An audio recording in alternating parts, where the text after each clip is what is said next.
Assalomu alaykum akalar. Mana shunaqa skuterlarimizdan kelgan. Bular velili skuterlar. Buni narxini oxirida aytib o'tamiz. Video davomida ko'rsaling.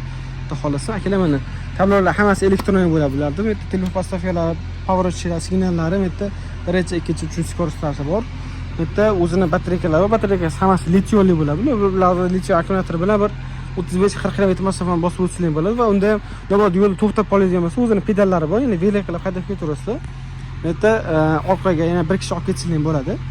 Qo'shimcha joy qilib ketilgan. Bular endi misol uchun buni ochib ketsalaring, xudo xolasa haligi katta yuklayim bo'lsa, gabaritli o'shanga bemalol moslashtirib ketsalang bo'ladi. Bu yerda o'zini ikkitadan 4 ta bunaqa prujnasi qilib ketilgan, ko'rsangiz bo'ladi. Va old orqa tormozlari. Bularda hammasi kaliti pultli bo'ladi. Bemalol pultni o'zidan ham yoqib, zavod qilib ketsalang bo'ladi. Xudo xolasa mana bu tomonda ko'rishingiz mumkin. Mana bu skuterimizni ham bitta kurerlar qulay tomoni, akalar mana akkumulyator bemalol olinadi. Buni yopib kirib ham zaryadga qo'yib beraverasizlar. Hech qanaqa muammo bo'lmaydi, xudo xolasa. Akalar bu skuterimizni naqd pul yoki nasiyaga olsangiz bo'ladi. Через uzunasi yoki opinasi orqali beriladi. 500 ming so'mgacha dastavkamiz bor. Bularda boshlang'ich to'lovsiz olsangiz bo'ladi. Ya'ni hech qanaqa boshlang'ich to'lov bo'lmaydi bunda. Buni narxiga keladigan bo'lsa, narxini 300 ming dollardan qilib beryapmiz. Yana o'tib beradigan joylari bor. Xudo xolasa Optim yo'lida kirib yana ham arzonroq beriladi.